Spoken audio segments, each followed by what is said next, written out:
Hello दोस्तों, कैसे हैं आप सभी। आशा करती हूँ आप सभी बहुत अच्छे होंगे। आप सभी के लिए लेकर हाजिर हूँ निर्मला उपन्यास का भाग 6। आशा करती हूँ आपको ये नॉवल बहुत पसंद आ रहा होगा।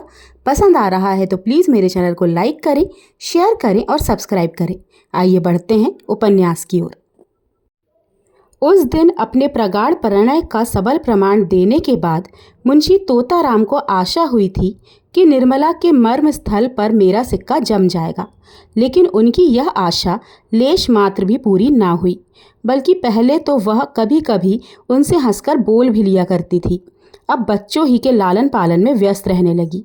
जब घर आते बच्चों को उसके पास बैठे पाते, कभी देखते कि उन्हें लिखा रही है, कभी कपड़े पहना रही है, कभी कोई खेल खेल रही है और कभी कोई कहानी कह रही है।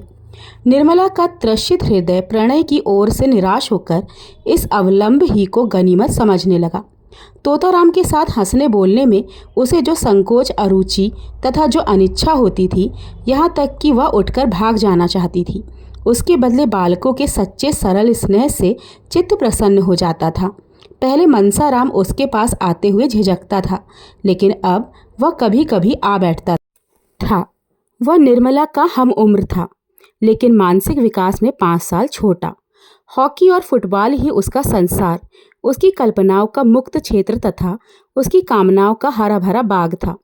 एक हरे बदन का छरहरा सुंदर हंसमुख लज्जाशील बालक था, जिसका घर से केवल भोजन का नाता था। बाकी सारे दिन ना जाने कहाँ घूमा करता था। निर्मला उसके मुंह से खेल की बातें सुनकर थोड़ी देर के लिए अपनी चिंताओं को भूल जाती और चाहती कि एक बार फिर वही दिन आ जाते जब वह गुड़ियों से खेला करती थी, उनके ब्याह रचाया करती थी और जिसे अभी छोड़े बहुत ही थोड़े दिन गुजरे थे। मुंशी तोताराम अन्य एकांत सेवी मनुष्यों की भांति विषयी जीव थे। कुछ दिनों तो वह निर्मला को सैर तमाशे दिखाते रहे, लेकिन जब देखा कि इसका कुछ फल नहीं होता तो फिर एकांत सेवन करने लगे। दिन भर के कठिन मानसिक परिश्रम के बाद उनका चित्त आमोद प्रमोद के लिए लालायित हो जाता, लेकिन जब अपनी विनोद वाटिका में प्रवेश करते और फूलों को मुरझाया, पौधों को सूखा और क्यारियों में धूल उड़ती हुई देखते तो उनका जी चाहता क्यों न इस वाटिका को उजाड़ दूं। निर्मला उनसे विरक्त रहती थी। इसका रहस्य उनकी समझ में ना आता था। दंपत्ति शास्त्र के सारे मंत्रों की परीक्षा कर चुके थे, पर मनोरथ पूरा न हुआ था। अब क्या करना चाहिए यह उनकी समझ में ना आता था। एक दिन वह इसी चिंता में बैठे हुए थे कि उनके सहपाठी मित्र नैन सुखराम आकर बैठ गए और सलाम वलाम के बाद मुस्कुराकर बोले, आजकल तो खूब गहरी छनती होगी। नई बीवी का आलिंगन करके जवानी का मजा आ जाता होगा। बड़े भाग्यवान हो भाई। रूठी हुई जवानी को मनाने का इससे अच्छा कोई उपाय नहीं किया जा सकता। नया विवाह हो जाए, यहाँ तो जिंदगी बवाल हो रही है। पत्नी जी इस बुरी तरह चिपटी हैं कि किसी तरह पिंड ही नहीं छोड़ती। मैं तो दूसरी शादी की फिक्र में हूँ। कहीं डोल हो तो ठीक ठाक करा दो। दस्तूरी में एक दिन तुम्हें उसके हाथ के बने हुए पान खिला देंगे। तोताराम ने गंभीर भाव से कहा, कहीं ऐसी हिमाकत ना कर बैठना, नहीं तो पछताओगे। लौंडियां कुछ लौंडों से ही खुश रहती हैं। हम तुम अब उस काम के नहीं रहे। सच कहता हूँ, मैं शादी करके पछता रहा हूँ। बुरी भला गले पड़ी। सोचा था 2-4 साल और जिंदगी का मजा उठा लूं, पर उल्टी आते गले पड़ी। नयन, तुम क्या बातें करते हो? लौंडियों को पंजों में लाना क्या मुश्किल बात है? जरा सैर तमाशे दिखा दो, उनके रंग रूप की तारीफ कर दो, बस रंग जम गया। तोता, यह सब कर करके हार गया। नयन, अच्छा, कुछ इत्र तेल फूल पत्ते चाट वाट का भी मजा चखाया? तोता, अजी यह सब कर चुका। दंपत्ति शास्त्र के सारे मंत्रों का इम्तिहान ले चुका। सब कोरी गप्पे हैं। नयन, अच्छा, तो अब मेरी एक सलाह मानो, जरा अपनी सूरत बनवा लो। आजकल यहाँ एक बिजली के डॉक्टर आए हुए हैं जो बुढ़ापे के सारे निशान मिटा देते हैं। क्या मजाल कि चेहरे पर एक झुर्री या सिर का कोई बाल पका रह जाए। ना जाने ऐसा क्या जादू कर देते हैं कि आदमी का चोला ही बदल जाता है।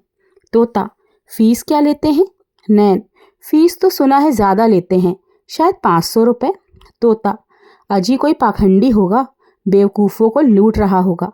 कोई रोगन लगा दे, 2-4 दिन के लिए जरा चेहरा चिकना कर देता होगा। इत्तेहारी डॉक्टरों पर तो अपना विश्वास ही नहीं। 10-5 की बात होती तो कहता, जरा दिल लगी ही सही। 500 रुपये बड़ी रकम है। नयन, तुम्हारे लिए 500 रुपये कौन सी बड़ी बात है? 1 महीने की आमदनी है। मेरे पास तो भाई 500 रुपये होते तो सबसे पहला काम यही करता। जवानी की 1 घंटे की कीमत 500 रुपये से कहीं ज्यादा है। तोता, अजी कोई सस्ता नुस्खा बताओ। कोई फकीरी जड़ी बूटी हो तो बिना हर्रा फिटकरी के रंग चोखा हो जाए। बिजली और रेडियम बड़े आदमियों के लिए रहने दो, उन्हीं को मुबारक हो।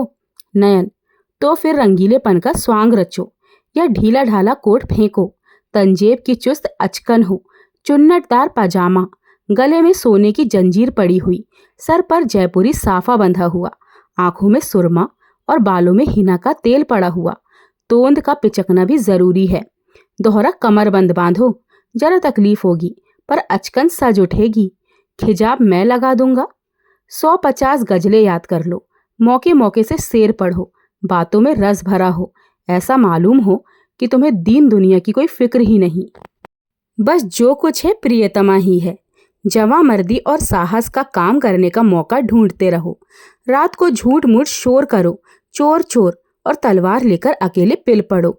हाँ, जरा मौका देख लेना। ऐसा ना हो कि सचमुच कोई चोर आ जाए और तुम उसके पीछे दौड़ो, नहीं तो सारी कलई खुल जाएगी और मुफ्त में उल्लू बनोगे।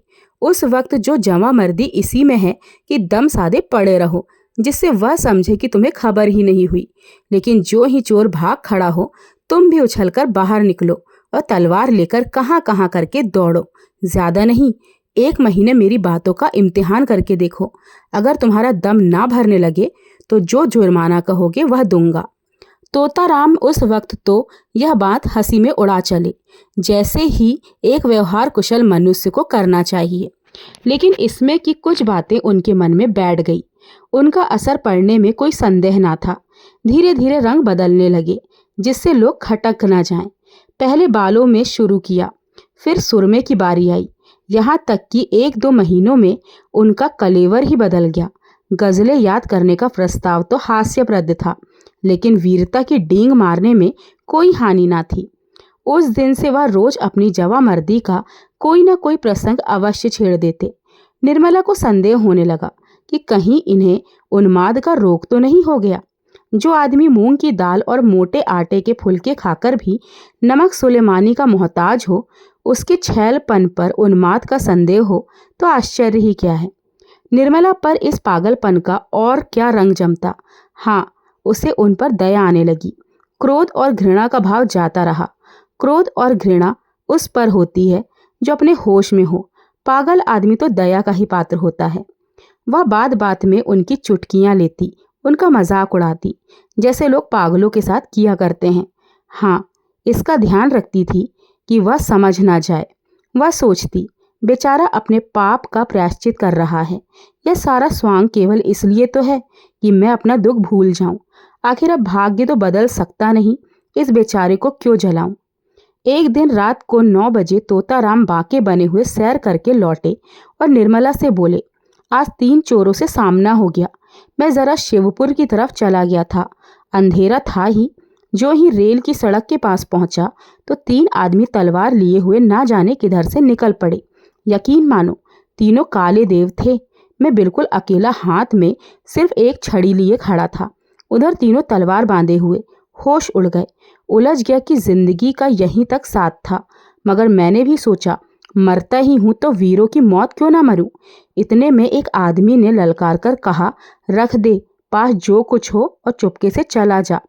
मैं छड़ी संभाल कर खड़ा हो गया और बोला, मेरे पास सिर्फ यही छड़ी है और इसका मूल्य एक आदमी का सर है। मेरे मुंह से इतना निकलना था कि तीनों तलवार खींचकर मुझ पर झपट पड़े और मैं उनको वारों को छड़ी पर रोकने लगा। तीनों झल्ला झल्ला कर वार करते थे। खटाके की आवाज़ होती थी और मैं बिजली की तरह झपटकर उनके वारों को काट देता था। कोई 10 मिनट तक तीनों ने खूब तलवार का जोहर दिखाया, पर मुझ पर रेफ तक ना आई। मजबूरी यही थी कि मेरे हाथ में तलवार ना थी। यदि कहीं तलवार होती तो एक को जीता ना छोड़ता। खैर, कहाँ तक बयान करूं। उस वक्त मेरे हाथों की सफाई देखने के काबिल थी। मुझे खुद आश्चर्य हो रहा था कि यह चपलता मुझ में कहाँ से आ गई। जब तीनों ने देखा कि यहाँ दाल नहीं गलने वाली तो तलवार मयान में रख ली और पीठ ठोंक बोले, जवान, तुम सा और वीर आज तक नहीं देखा। हम तीनों 100 पर भारी हैं, गांव के गांव ढोल बजाकर लूटते हैं, पर आज तुमने हमें नीचा दिखा दिया। हम तुम्हारा लोहा मान गए, कहकर तीनों फिर नजरों से गायब हो गए। निर्मला ने गंभीर भाव से मुस्कुराकर कहा, इस छड़ी पर तलवारों के बहुत से निशान बने होंगे। मुंशी जी इस शंका के लिए तैयार न थे, पर कोई जवाब देना आवश्यक था। बोले, मैं वारों को बराबर खाली कर देता था। 2-4 चोटें छड़ी पर पड़ी थी तो उचटती हुई, जिनसे कोई निशान नहीं पड़ सका। अभी उनके मुंह से पूरी बात भी ना निकली थी कि सहसा रुक्मणी देवी बदहवास दौड़ती हुई आई और हाँफते हुए बोली, तोता तोता है कि नहीं? मेरे कमरे के में एक सांप निकल आया है, मेरे चारपाई के नीचे बैठा हुआ है। मैं उठकर भागी, मुआ कोई 2 गज का होगा, फन निकाले फुफकार रहा है।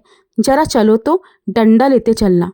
तोता राम के चेहरे का रंग उड़ गया, मुंह पर हवाइयां छूटने लगी, मगर मन के भावों को छिपाकर बोले, सांप यहाँ कहाँ?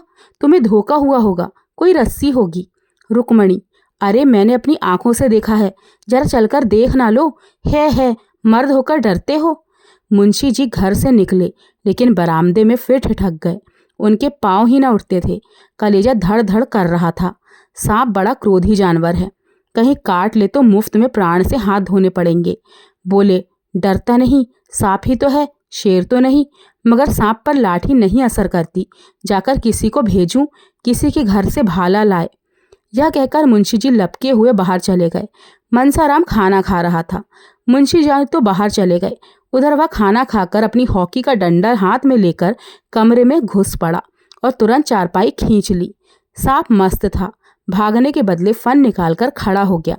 मनसाराम ने चटपट चारपाई की चादर उठाकर सांप के ऊपर डाल दी और ताबड़तोड़ 3-4 डंडे कसकर जमाए। सांप चादर के अंदर तड़प कर रह गया। तब उसे डंडे पर उठाए बाहर चला। मुंशी जी कई आदमियों को साथ लिए चले आ रहे थे। मनसाराम को सांप लटकाए आते देखा तो सहसा उनके मुख से चीख निकल पड़ी, मगर फिर संभल गए और बोले, मैं तो आ ही रहा था, तुमने क्यों जल्दी की? दे दो, कोई फेंक आए। यह कहकर बहादुरी के साथ रुक्मणी के कमरे के द्वार पर आकर खड़े हो गए और कमरे को खूब देखभाल कर मूछों पर ताव देते हुए निर्मला के पास जाकर बोले, मैं जब तक आऊं मनसाराम ने मार डाला। बेसमझ लड़का डंडा लेकर दौड़ पड़ा। मैंने ऐसे ऐसे कितने सांप मारे हैं, सांप को खिला खिलाकर मारता हूँ, कितने ही को मुट्ठी में पकड़कर मसल दिया है। रुक्मणी ने कहा, जाओ भी, देख ली तुम्हारी मर्दानगी। मुंशी जी झेंप कर बोले, अच्छा जाओ, मैं डरपोक ही सही, तुमसे कुछ इनाम तो नहीं मांग रहा हूँ, जाकर महाराज से कहो खाना निकाले। मुंशी जी तो भोजन करने गए और निर्मला द्वार की चौखट पे खड़ी सोच रही थी, भगवान, क्या इन्हें सचमुच कोई भीषण रोग हो रहा है? क्या मेरी दशा को और भी दारुण बनाना चाहते हो? मैं इनकी सेवा कर सकती हूँ, अपना जीवन इनके चरणों पर अर्पण कर सकती हूँ, लेकिन वह नहीं कर सकती जो मेरे किए में नहीं हो सकता है। अवस्था का भेद मिटाना मेरे बस की बात नहीं। आखिर यह मुझसे क्या चाहते हैं? समझ गई। यह बात पहले ही नहीं समझ रही थी, नहीं तो इनको क्यों इतनी तपस्या करनी पड़ती, क्यों इतने स्वांग भरने पड़ते। तो दोस्तों, यहीं पर खत्म होती है निर्मला उपन्यास की किस्त नंबर 6, जो बहुत ही इंटरेस्टिंग थी। आज के एपिसोड में तो दोस्तों मज़ा ही आ गया। अब मैं आप लोगों के लिए रिकॉर्ड करने चली हूँ इसका सेकंड पार्ट, मतलब किस्त नंबर 7। आशा करती हूँ आप लोगों को भी ये कहानी बहुत इंटरेस्टिंग लग रही होगी और आप लोग इसे भरपूर प्यार देंगे। फिर मिलूंगी इसके अगले भाग में, तब तक के लिए नमस्कार।